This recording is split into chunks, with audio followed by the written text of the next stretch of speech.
This happened to me a few years ago when I was working at a retail store in the mall. I was probably around 19 at the time. For a better visual, I'm a female, about 5'5". This incident occurred around the holidays, when the mall stayed open longer to allow more people more time to shop. Unfortunately, their timers on the parking lot lights were not adjusted for this, so by the time we were closed up in the store, the lights were already out. That night, we were also being hit by a particularly aggressive blizzard. Typically, two people always close the store together because it involves counting money. But you guessed it, that night, I was closing alone. Nothing out of the ordinary happened all day, and it's a pretty boring job, so I didn't think twice about walking alone to my car in the dark. I just really wanted to get home safely before the blizzard got too bad, as it had been snowing for a few hours already. Walking to my car, I kept my head down to protect my face from the snow, which is why I noticed the close to fresh set of footprints in the snow leading straight to my driver's side door. If that wasn't creepy enough, there were imprints on the driver's side window that looked very much like someone had cupped their hands and peered into my car. It was unsettling, but I shook it off, thinking that maybe with the snow, someone had walked up to the wrong car and were probably confused. I looked around to be sure, and there was only one other car in the lot. At the time, probably 10 spaces away, was a big old Suburban idling. Satisfied that no one was about to ambush me, I opened my car to get my brush to start getting the 2 or 3 inches of snow off my car. As I'm cleaning the windshield, the idling Suburban drives over to my car and the window rolls down. A scruffy man smiled eerily at me. "Want some help?" I immediately just felt uneasy and on edge, so politely declined. It wasn't like I was really struggling anyway, but he tried again, insisting it was cold and nasty out, and he could get me on my way faster. At this point, I grabbed my snow scraper. It's about 2 feet long and really sturdy plastic, so I grabbed it with both hands in front of me, ready to use it as a weapon, and firmly told him I was fine. He looked irritated, and I thought he might insist further, but mall security came around the corner in one of their vehicles with the yellow flashing lights at that point. He looked very irritated, rolled up his window, and drove slowly away. Mall security even pulled up next to me and asked if I needed help, but at that point, I wasn't about to trust anyone, and I told them I was fine. I was so off-put by the man in the Suburban, I didn't even think to say anything to the mall security.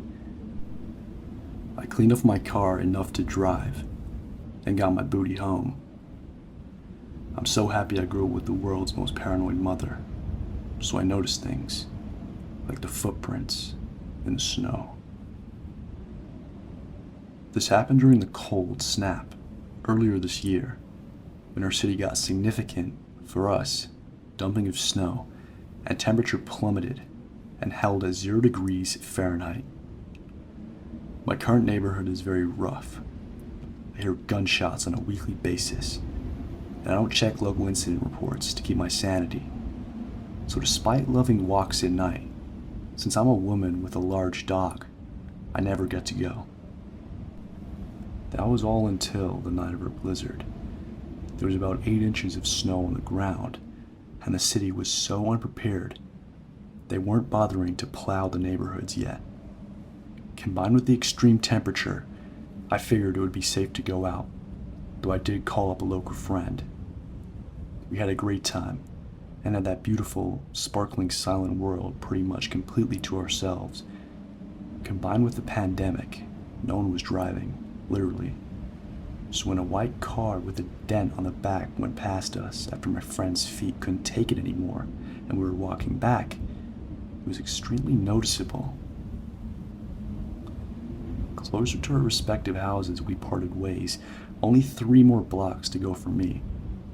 That's when the white car drove past me again from behind, extremely slowly. But I just knew it wasn't only from the snow. I was on instant high alert and started sweating despite the cold. The car would have had to turn around and come back past me, on the side of the street no less, and conditions were so bad that it just didn't make sense. I was on their right, but quickly crossed behind them to the left, closer to home. They came to an even slower stop, about 20 feet ahead of me, in the very center of the unclear road, and idled. Then, a man got out of the passenger side and casually crossed over the driver's side and acted like he was going to lean on it as I approached. But my instincts were screaming, and I took off, slipping sprint down the untouched alley that was mercifully between me and the car. I'm so glad I put on my fantasy lightweight snow boots, but adrenaline certainly helped me make that burst of athleticism possible. The snow was my savior, since they couldn't turn around and a regular car would have almost certainly gotten stuck if they tried to follow. The man immediately shouted something after me. I think it was, "Hey, we're not gonna hurt you." But pretty much negated it by getting back in the car driving off. So not even sub-zero temperatures would deter creeps from looking for victims. Listen to your instincts, and always scope the exits. My sleep schedule had been pretty messed up lately. After months of unemployment and a few too many nights staying up way too late scrolling on TikTok, I've pretty much become nocturnal. I usually end up going to bed around the same time that most people who still have their jobs are getting up to get ready for work. Really healthy habits, I know. Last night, I was up on a binge watching the Great British Baking Show. I'm obsessed, but that's not the point. As is totally normal for 3 a.m., I got up to make myself a coffee. After retrieving that and a Kit Kat from my bowl of Halloween candy, I walked back into the living room, ready to watch Paul tear someone apart for their stodgy bread. That's when I saw him, standing alone in the street. Directly in front of my house was a tall, cloaked figure. I could not see his face, but somehow I knew he was staring directly at me, though, the second-story window. But somehow I knew he was staring directly at me through the second-story window. He didn't move. His cloak didn't even blow in the wind. He just stood there, staring. Now, I live in Minnesota, and in a pretty typical snow-tough fashion, we had a blizzard yesterday. Yes, in October. It's normal. It wasn't like Halloween blizzard of 1991 levels or anything. But we got about 6 or 7 inches of snow, so it's enough to be inconvenient. It snowed for about 12 hours straight. My neighborhood doesn't get plowed until the morning after a big snow. All this to say that 6 or 7 inches of snow was still laying on the road, almost entirely undisturbed, including by the cloaked figure. This is that beautiful, fresh, packing snow that instantly conforms to whatever shape touches it if you apply even the smallest amount of pressure. A squirrel can run through the stuff without leaving a trail. There was no way that a very large person could. Yet still, where there should have been deep, heavy footprints, there were perfectly smooth, fresh, glistening snow. I don't know how long we stood like that and stared at one another, but the next thing I remember was my neighbor Tanya asking if I was okay. My head felt fuzzy, and it took me a minute to register what was happening. Then I felt the cold. I looked around and realized I was standing in the road, in front of my house, wearing just my pajamas. It was only 34 outside. I don't know how long I was out there, but I probably should have frozen to death. The cloaked figure was nowhere in sight. Just as there was no evidence of his arrival, there was no evidence of his departure. And I don't know for sure why I went outside. Did I speak to him? Why had he come? Who was he? I have a guess.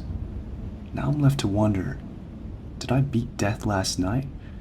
Or is this just a warning? The first week of 2023 was supposed to be special. My wife and I decided to book a cabin getaway for the entire week of January, first in northern Minnesota. For the first few days, it was a cozy, relaxing, and fun-filled vacation. We spent hours skiing the nearby slope, sledding down the hill outside our cabin, and lodging by the fireplace, sipping whiskey and hot cocoa. But things took an unfortunate turn when the forecast called for a heavy snowstorm. We were initially alarmed. We had chosen an area that gets heavy snowfall for the adventure and didn't mind having a day or two where we stayed inside. We've now been stuck inside this cabin for more than 2 weeks. Our food supply has dwindled to nearly nothing. The cabin grows colder each day and almost out of wood. The cabin shakes violently every night around dinner time. Amid the shaking comes a low growl and an occasional shriek. Until yesterday, we thought it was the wind. Well, the wind is blowing all right, but there's something else. Something large and solid. Something with teeth.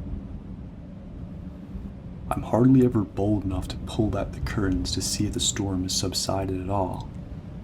But whenever I do, the first things I see are those several rows of dagger-like teeth and a pair of huge yellow eyes glowing through the thick, billowing snow and staring right at us. Sometimes, as if to mock us, it moves away from the window, its giant, gray, dirt-covered body stomping away on its feet the size of snow skis, all the while roaring and shrieking in a sick delight, only to return moments later to crouch down and leer at us some more. We want to get away from this cabin. We want to get out and go home, but right now we're too afraid for our lives to do so. We have no way of fighting off the monster in the storm. The blizzard and the thing in the blizzard can't surround this cabin forever. But how long will we be stuck here? To answer that question, I can honestly say, I don't know. This did not completely happen to me, but my best friend. We go to middle school in the region of Illinois, Wisconsin. Our town is not rural, separated from any sort of civilization. My best friend Emma is fit and can run very, very fast. This will come into play later in the story. There's a few gangs near us, but nothing too serious. She lives near a few bars we have in town. But for a weekday, everyone is in their homes by 7 p.m. She never realized this, and I don't want to freak her out any more than she already is in her neighborhood. Back in 2015, she had something unsettling happen to her. It was probably around 7:30 or 8, and her mom had just left work. There were these men just near her neighborhood mailbox. She told me they were just parked there, standing around their car, until one comes over to talk to her. She told me she smelled a strong smell in the man's breath, and he'd been slurring words, most likely drunk. As red flags went off in her head, he asked if anyone was home next door and if her parents were home. It was only her and her sister. Both parents were at work. Her father wouldn't be back for another half hour. She has a GPA of 4.0, but is not very street smart. But she had used common sense this time, saying she's not sure about the neighbors, and then saying her dad was home. She says she had to go and run back inside, and briefing me about this over Messenger. Later, after talking about her boyfriend, telling me her contact had fallen out, we went to go find her glasses. When she came back passing the front of her house, about to close a blind, looking out the window, with her dad still not home, she realized that the man was just staring in her house, at her. She went and closed the blind, posing as she didn't see him. Where I come into this is we were out late at the mall, about 10 miles away from her house. Taking her and arriving at her home, there was a weird car in the front of her house with 2 people inside. So when she told me the next part, I knew what she had been talking about. We were in a blizzard at the start of December, and Emma's mother had been working late, and there was a fresh 4 inches of snow in her driveway. Maybe 3 houses away, these idiots were just watching her shovel out the snow at 12 o'clock at night. She gets this feeling of dread. She was just being watched. Red flags were going off in her head. They pull up to her driveway, and the guy opens the door 10 feet away from her, and she books the crap out of there. She ran around the house, turning on as many lights as she could. Around 1 a.m., she went back out and got 2/3 of it down. When the car finally came back, she looked out of her peripheral vision and booked it back to her house. She went back out and finished 30 minutes later, while they were still there. But this time, she had bought a knife into a garage with her, and she could easily run and get it. And let me tell you, she was a fast runner. I was watching a movie on Netflix with my parents on a smart TV. I could not hear my phone go off, but I was frantically getting texts. She had texted me so much that it had died, and when I went to go check it, I couldn't. She finally texted me the next day about it. She didn't want me to call the police and make a fuss about it. I saw a link on Facebook within the next week saying a gang was kidnapping children. As far as I know, this is not going on anymore.